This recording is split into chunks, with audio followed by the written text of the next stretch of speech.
In today's video, I am going to teach you how to use Notebooklm Steve Kalfman. To begin, open your web browser and go to the Notebooklm website. Once the page loads, you will land on the main dashboard.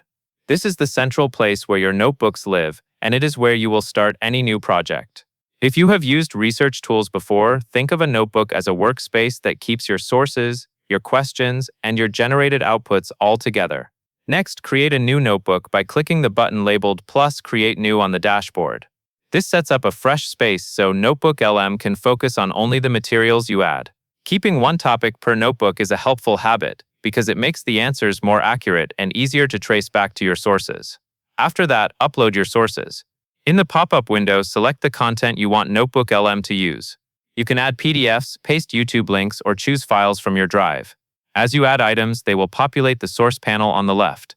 This panel is important because it shows exactly what Notebooklm is allowed to reference. For best results, upload clean readable documents and use sources that are clearly related to the topic you are working on.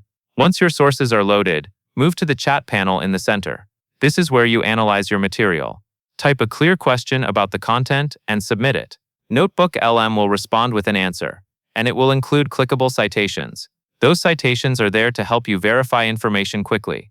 When you click a citation, you can jump straight to the place in the source where the detail came from, which is useful for double-checking facts or pulling quotes. Now, go to the Studio panel on the right to generate instant outputs. Choose Audio Overview, Slide Deck, or Video Overview, depending on what you need. These options help you turn the same source material into different formats without starting from scratch. Finally, when you see a response you want to keep, click Save to Note on that answer. This is a simple way to build a collection of key takeaways and drafts inside your notebook as you work. That covers everything you need to know, and that is all there is to it.